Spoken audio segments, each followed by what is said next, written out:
الرحیم معزز خواتین و حضرات، مرکز الحرمین الاسلامی ستیانہ روڈ فیصل آباد کے معروف علمی پروگرام فتاوی آن لائن کے ساتھ آپ کا میزبان میاں طاہر حاضر خدمت ہے۔ اسلامی تعلیمات اور سوال و جواب کا یہ پروگرام ہر اتوار عصر تا مغرب آپ کی خدمت میں پیش کیا جاتا ہے۔ ریکارڈڈ پروگرام مختلف کیبل نیٹ ورک کے ذریعے دکھایا جاتا ہے۔ اپنے دینی، معاشی، معاشرتی اور اجتماعی مسائل کے قرآن و سنت کی روشنی میں جواب حاصل کرنے کے لیے ہمیں کال کیجیے۔ کال کرنے کے لیے ہمارا ٹول فری نمبر ہے 08001177777۔ بہنوں اور بھائیوں کو بتاتے چلیں کہ یہ پروگرام حسب سابق رمضان المبارک میں ہر روز انہی اوقات کے اندر ہوا کرے گا۔ مولانا محمد اسحاق مدد ذلہ العالی اس پروگرام میں آپ کی طرف سے آنے والی فون کالز اور براہ راست پوچھے گئے سوالات کے جوابات مرحمت فرمایا کریں گے۔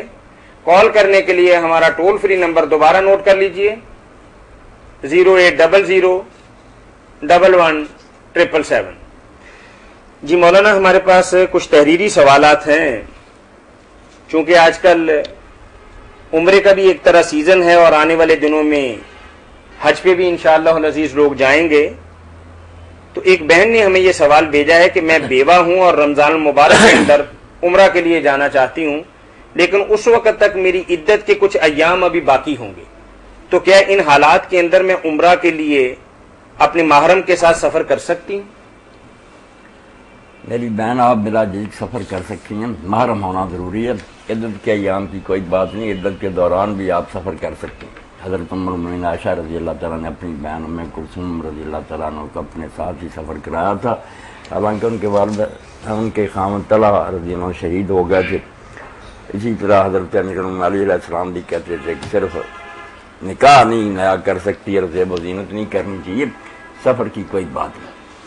ہر محلہ میں امام ابن حزم نے اس پر تفصیل سے لکھا کہ جو لوگ اس کے خلاف کہتے ہیں ان کی دلیل نہ ہونے کے برابر ہے، اس لیے دوران عدت سفر کرنا پڑے۔ یہاں بھی حج اور عمرہ کے علاوہ کوئی فوت ہو گیا جانا پڑے، شادی یا جانا تو جا سکتی۔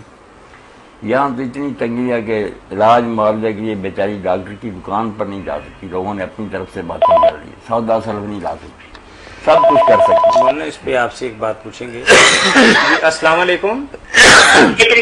جی میں میاں سے بلال بات کر رہا ہوں۔ بلال بھائی کیسے ہیں؟ ابھی ہم آپ ہی کے علاقے کی بات کر رہے تھے کہ سپریم کورٹ نے کافی کھچاؤ شروع کیا ہوا ہے۔ دیکھ لیجیے آپ کے ہم پہ باہر آیا ہوا ہے۔ صحیح بات ہے جی، صحیح بات ہے۔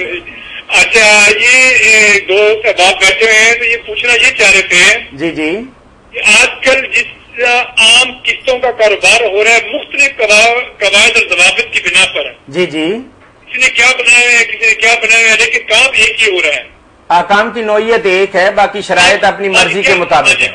کیا وہ جائز ہے آج یہ جو طریقہ کار ہے؟ چلیں من جملہ تو میں جواب عرض کرتا ہوں کہ مولانا اسے ناجائز اور حرام کہتے ہیں، باقی تفصیلی جو دلائل ہیں وہ مولانا فرمائیں گے۔ نہیں، دلائل کا تو موقع نہیں، بلال میں بیمار ہوں، صحیح ہے، بہت مشکل سے جواب دے رہا ہوں۔ یہ بیع و تقسیط جس کو کہتے ہیں عربی زبان میں آج کل قسطوں کی بیع، یہ بالکل حرام ہے۔ سود پر ایک نیا لیبل لگا دیا لوگوں نے، ہے خالص سود، کوئی شبہ نہیں اس میں، اور نقد اور ادھار کی قیمت میں فرق بھی سود ہی، نیا رنگ دے دیا۔ مولانا فرماتے ہیں کہ جو بندہ کسی سے 10-20 ہزار روپے ادھار مانگتا ہے تو ظاہر ہے کہ اپنی بیٹی کے لیے یا گھر کے لیے فریج خریدے گا یا فرنیچر خریدے گا یا موٹر بائک خریدے گا۔ تو بلال بھائی لائن پہ ہی ہے نا آپ؟ جی میں آپ کی بات سن رہا ہوں۔ تو مولانا فرماتے ہیں کہ بندے کو اگر پیسے دے دیے تو اس پہ بڑھوتی لینے کو ہم سود کہتے ہیں، لیکن اگر بندے کی ضرورت کے مطابق اس کو چیز لے کے دے دی تو 10 کے 12 کیسے لے سکتے ہیں؟ حرام، بالکل حرام۔ اگر آپ سے پیسے ادھار لیتا ہے تو اس سے بھی کوئی نہ کوئی چیز اس نے اپنے گھر کی خریدنی ہے نا۔ جی جی جی جی، تو اگر آپ نے چیز خرید کے دے دی تو وہ جائز ہوگی اور پیسے دیے تو وہ ناجائز ہو گئے۔ مولانا یہی فرماتے ہیں لاجیکلی بات۔ ذرا برابر بھی ان میں کوئی فرق نہیں، خالص سود ہے۔ 100 کا 105 لیں، یہ 100 کی چیز ہے، اس کے 105 آپ وصول کر رہے ہیں، وہی بات ہے، کوئی جوہری فرق نہیں اس میں۔ اکثر علماء کہتے ہیں کہ جب جنس تبدیل ہو جائے تو وہ سود نہیں بنتا، نہیں یہاں جنس کی تو بات ہی نہیں، جنس تبدیل جو ہو نا کہ گندم کے آپ گاڑی لے لی، فریج لے لی، اے سی لے لیا، ٹیلی ویژن لے یہ لیا، وہ چیزیں نہیں جو ہے نا ربوی اجناس ہے، وہ تو الگ ہے نا کہ آپ گندم کے جو لے رہے ہیں یا آپ سونے کے چاندی لے رہے ہیں، وہ ٹھیک ہے کہ جنس تبدیل ہو جائے، کمی بیشی ہو سکتی ہے، وہ بھی نقد و نقد اسی وقت ہاتھوں ہاتھ لینا دینا پڑے گا، یدن بے یدن۔ اگر جنس ایک ہی ہے، نام ایک ہی بولا جاتا ہے، کوالٹی میں فرق ہے، سونا اعلیٰ ہے دوسرا سونا گھٹیا، وہ آپ کمی بیشی بھی نہیں کر سکتے، نقد ہی لینا پڑے گا اور برابر۔ اگر آپ کوئی سودا منظور نہیں تو آپ اپنا سونا جا کر کسی اور جگہ بیچیں، پیسے لے کر آئیں، نیا سودا کر کے جتنا آتا لے لیں۔ اگر چیز کا چیز سے تبادلہ کیا جائے تو پھر یہی ہے کہ اگر وہ ایک ہی جنس ہے تو اس میں کمی بیشی حرام ہے اور نقد و نقد ہوگا۔ اگر جنس تبدیل ہو جائے تو کمی بیشی ہو سکتی ہے مگر لینا نقد و نقد ہی پڑے گا۔ مگر یہ وہ بات نہیں، بارٹر سسٹم نہیں، یہ تو سود ہی ہے کہ 100 دے کر 105 لیں، مہینہ بعد تو سب کہتے ہیں سود ہے۔ اگر کہتا کہ چیز 100 کی ہے اس وقت مگر اس وقت اس کے 105 لوں گا، کوئی بتایا اس سے کیا فرق پڑا؟ سود ہے خالص، کوئی جائز نہیں۔ شکریہ جی، مہربانی، اللہ مہربانی فرما کر۔ جی بارک اللہ فیک۔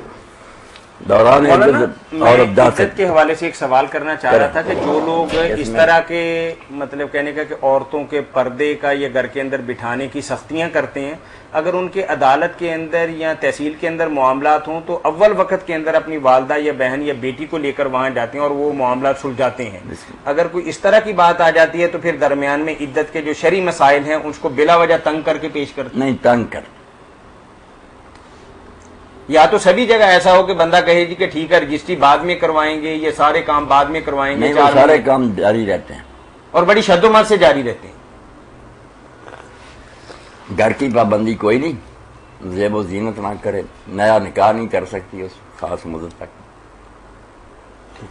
یعنی مولانا کا فرمانا یہ ہے کہ اگر کوئی بہن اللہ نہ کرے کہ بیوہ ہو اور وہ حج عمرہ کے لیے جانا چاہتی ہو اور اس کے ساتھ محرم ہو تو اس کے سفر کے اندر شریعت کی روشنی کے اندر کوئی رکاوٹ نہیں ہے، یہی فرمایا نا آپ نے؟ جی ٹھیک، بارک اللہ فیک۔ مولانا ایک دن ایسا ہوا کہ اتفاق سے ایک جگہ نماز پڑھی تو امام نے 2 رکعتوں کے بعد تشہد کے لیے بیٹھ گئے، اور اتفاق یہ ہے کہ امام کو یاد نہیں تھا کہ میں دوسری رکعت کے بعد بیٹھا ہوں، وہ تیسری کے بعد پھر بیٹھ گئے دوسری سمجھ کے، اور پیچھے کسی نے ٹوکا نہیں، اور اس طریقے سے انہوں نے ظہر کی نماز کی 5 رکعتیں پڑھائی۔ پڑھانے کے بعد لوگوں نے کہا کہ آپ نے ایسا کیا ہے تو انہوں نے سجدہ صاحب کر لیا، تو بعض لوگوں نے کہا کہ یہاں نماز کا اعادہ کرنا پڑے گا، تو قرآن و سنت کی روشنی کے اندر جواب مرحمت فرما دیں کہ یہ 5 رکعتوں کے بعد بات چیت کے بعد سجدہ صاحب کیا ہے تو کیا ان کی نماز ہوگی یا نماز کا اعادہ کرنا پڑے گا؟ نماز کی بات تو پھر کرنا، سوال نہیں آپ سے پوری طرح واضح ہو سکا کہ امام دوسری رکعت پر بیٹھ گیا پھر تیسری پر بیٹھ گیا۔ ہاں، یہاں 5 کا تو ذکر ہی کوئی نہیں آیا۔ جی السلام علیکم۔ یہ تو 2 جی وعلیکم السلام مولانا صاحب، کیا حال ہے؟ الحمدللہ۔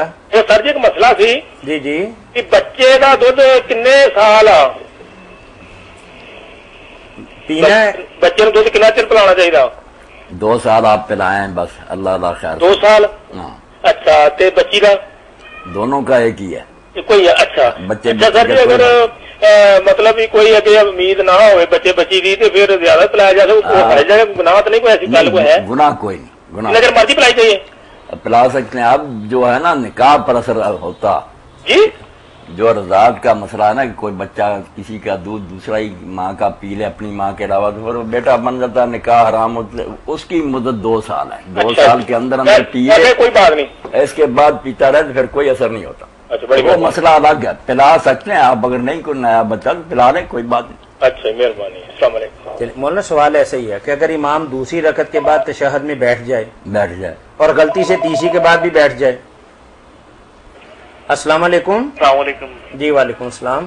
میں بوانا بازار سے بول رہا ہوں، عدیل محمود ہے نام۔